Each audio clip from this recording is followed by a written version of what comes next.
લોકસભા ચૂંટણી 2024ના પરિણામો આવી ચૂક્યા છે. કોઈ પક્ષને સ્પષ્ટ બહુમતી મળી નથી. જ્યારે એનડીએ ગઠબંધન સાથેની સરકારને 292 બેઠકો મળી છે અને આગામી એનડીએ ગઠબંધન સાથેની સરકાર પણ કેન્દ્રમાં બેસવાની છે. ત્યારે નરેન્દ્ર મોદી, નીતિશ કુમાર અને ચંદ્રબાબુ નાયડુની રાજકીય કહાની આ અહેવાલમાં જાણો. લોકસભા ચૂંટણી 2024ના પરિણામોએ સૌ કોઈને ચોંકાવી દીધા. ઓપિનિયન પોલ અને એક્ઝિટ પોલના આંકડાથી કંઈક અલિપ્ત આંકડાઓ પરિણામ પર જોવા મળ્યા છે. કોઈ પણ એક પક્ષને સ્પષ્ટ બહુમતી મળી નથી. ભાજપને 240 બેઠકો મળી છે, જેથી તે બહુમતીના 272ના આંકડાથી ઘણી દૂર છે. પરંતુ એનડીએ ગઠબંધનને 292 બેઠકો મળી છે. હવે સતત ત્રીજી વખત એનડીએ સરકાર બનવા જઈ રહી છે. જોકે નરેન્દ્ર મોદી વડાપ્રધાન તરીકે 5 વર્ષ સુધી સરકાર ચલાવી હોય તો તેમને નીતિશ કુમાર અને ચંદ્રબાબુ નાયડુના સમર્થનની જરૂર પડશે. 543 બેઠક ધરાવતી લોકસભામાં સરકાર બનાવવા માટે ઓછામાં ઓછા 272 બેઠકો જરૂર પડે છે.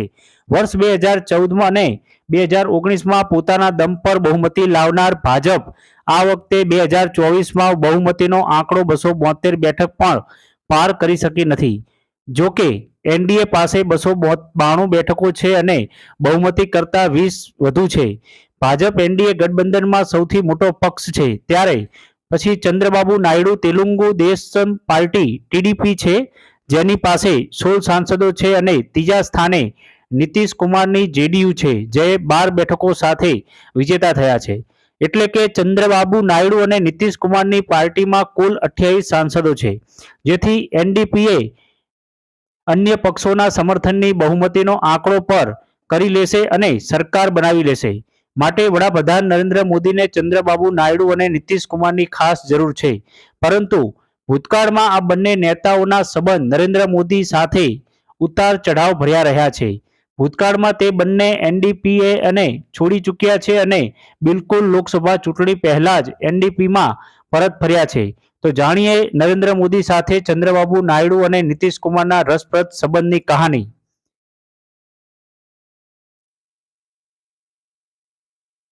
નરેન્દ્ર મોદી અને નીતિશ કુમારના સંબંધ ખૂબ ઉતાર ચઢાવ ભર્યા રહ્યા છે. નીતિશ કુમારને હંમેશા ભય હતો કે મોદીનો સાથ તેમના પ્રાદેશિક મતદારોને નારાજ કરી દે. વર્ષ 2009ની લોકસભાની ચૂંટણી દરમિયાન નીતિશ કુમારે બિહારમાં ચૂંટણી પ્રચાર માટે નરેન્દ્ર મોદીના ના પાડી દીધી હતી. ત્યારબાદ પણ 2010માં વિધાનસભા ચૂંટણીમાં મોદીને પ્રચાર માટે બિહારમાં આવવાની ના પાડી હતી. ભાજપની રાષ્ટ્રીય કાર્યકારિણીની બેઠક જૂન 2010માં પટનામાં યોજવામાં આવી હતી.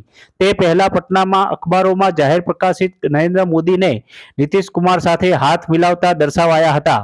તેનાથી નીતિશ કુમાર એટલા નારાજ થયા હતા કે તેમણે ભાજપના નેતાઓ માટે ડિનરનો રદ કરી દીધું હતું.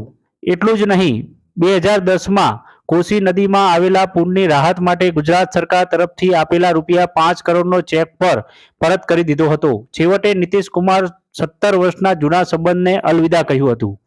જૂન 2013માં નીતિશ કુમારે એનડીએ સાથે 17 વર્ષ જૂનો ગઠબંધન છોડી દીધું હતું. નીતિશ કુમાર ગઠબંધન સાથ છોડી જણાવ્યું હતું કે અમે અમારા મૂળભૂત સિદ્ધાંતો સાથે સમાધાન કરીએ નહીં.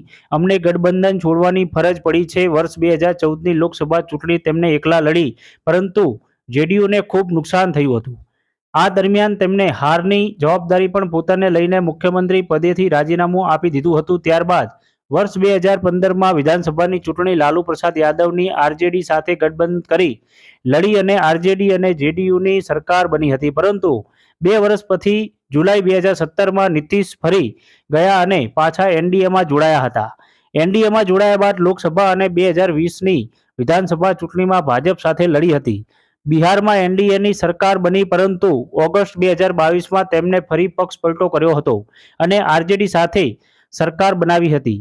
આ વર્ષે જાન્યુઆરીમાં નીતિશ કુમાર યુટર્ન લઈને આરજેડી છોડીને ફરીથી એનડીએમાં જોડાયા હતા.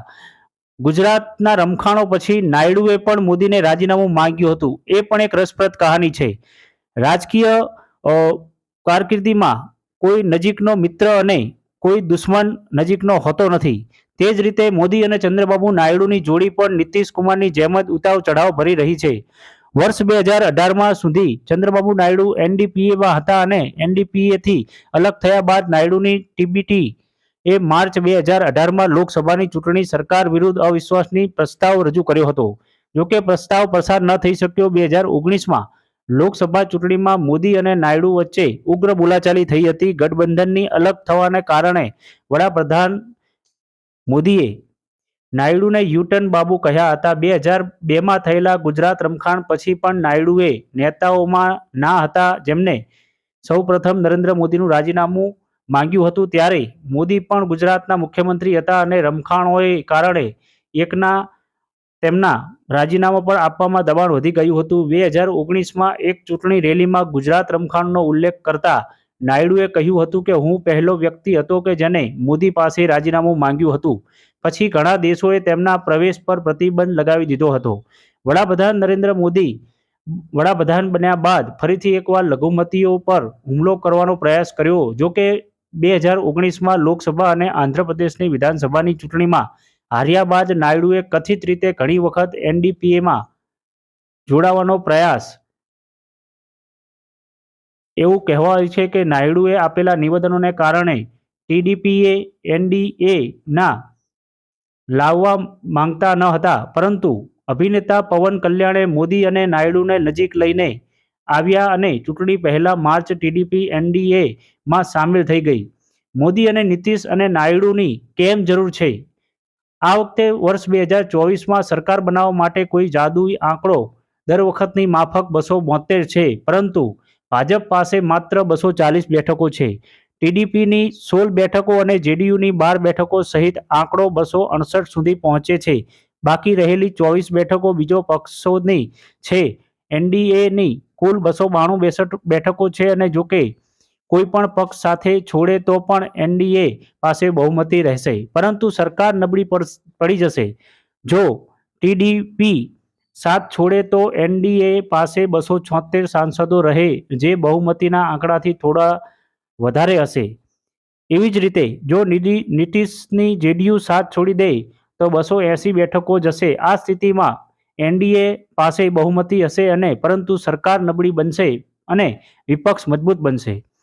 ટીડીપી અને જેડીયુ પાસે કુલ 28 બેઠકો છે. જો આ બંને પક્ષ સાથ છોડશે તો એનડીએ પાસે 264 બેઠકો રહી જશે. સરકાર બહુમતી ગુમાવશે. આ બધા સમીકરણોને ધ્યાનમાં રાખીને સરકાર ચલાવવા માટે મોદીને નીતિશ કુમાર અને ચંદ્રબાબુની જરૂર છે.